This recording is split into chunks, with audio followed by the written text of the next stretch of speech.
Bismillahirrahmanirrahiim.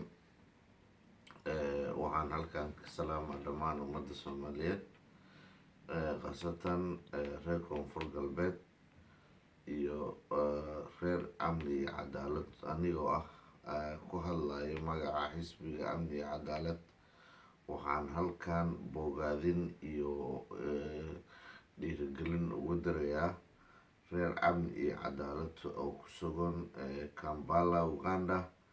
sida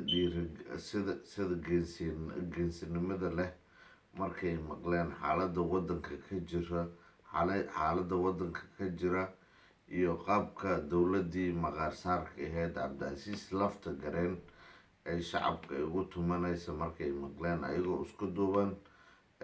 Xafladii maalin dhaweyd ka dhacday Kampala, Uganda, oo qabsanaya xisbiga UPD inay dhiirigelin iyagoo isku duuban maca guddoomiyahooda inuu istaago ka hadlo ka dhiidhiyo oo dhaho waxa ka jiro ama wax ka soconayo Koonfur Galbeed nama anfacayaan. Waxaa daninoo inaan la midoobno walaalaheena Amni iyo Cadaalad. Waan soo dhaweynayaa walaalkeena oo codkaas dhiirigelinimada iyo cod geesinimada leh ku hadlay. Waxaan leeyahay walaalaha kale meel kastoo ay joogaan inuu sida walaalkeena uu u dareemay ama walaalaheena ku sugan oo Uganda ay u dareemeen kuleelka ama wax ka jiro ama wax la sheegaya inay been yihiin oo Koonfur Galbeed wax dowlad la dhahay aan ka jirin. Nin la keensaday iyo dadkii keensaday ilaa iyo hadda dad la haystana ay joogaan Koonfur Galbeed.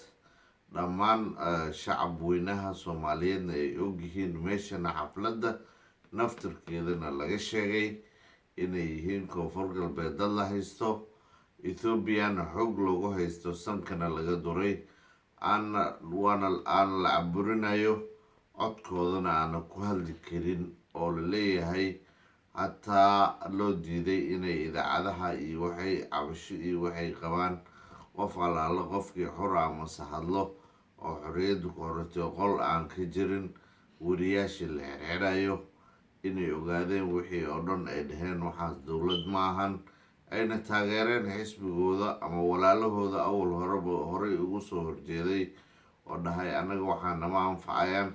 haddaan nahay reer Koonfur Galbeed waxaan rabnaa dowlad na anfacdo ama na matasho. haddana sidaas daraaddeed video clipkan waxaan ugu talagalay walaalahay Kampala inay iyo dhammaan meel kastoo jaaliyadda Digil iyo Mirifle iyo dhammaan jaaliyadda kasoo jeeda Koonfur Galbeed inay codkaas wada qaataan oo ay taageeraan walaalahooda, garab istaagaan hiil iyo qoona sida ay iskaga dulqaadi lahaayeen cadowgaas meesha la keensaday oo lagu wato kaaraha korkiisa dadkana lagu caburinayo. dadka caburin uma baahana waqtigan xilligan lagu jiro.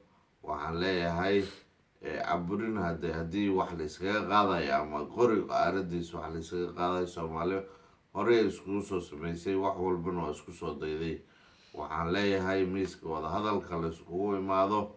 walaalihii dhibta soo gaartay 13 ilaa iyo 15 2018 dhibtii ka dhacday Koonfur Galbeed iyo dhammaan wixii xala xisbiga Amni iyo Cadaalad mar walba xalo diyaar u yahay inuu walaalihiisa la samata bixiyo. Soomaali meel walba ay joogto nabad iyo walaaltinimo ay ku noolaato, laakiin inaysan kafarta la iska geliyo. san farasa gelisna waa kasoo dhammaatay caalamka. hadda waa nabad iyo nolol iyo meel walba nabadgelya lagu wada noolyahay. waxaan leenahay Soomaaliya nabad aan ku wada noolaana, laakiin ha la iska daayo sanka farta ka gelina mana hadli kartid. marka waxaa idin leeyahay walaalaheena Kampala waxaa idinku baaqayaa soo dhaweyn iyo baroor deeq iyo idin dirayaa. intaas idinka badan inaa qabatiin idinka rajaynaya insha Allah. oo bilaahi tawfiiq. soo dhawaada waana mahadsantihiin.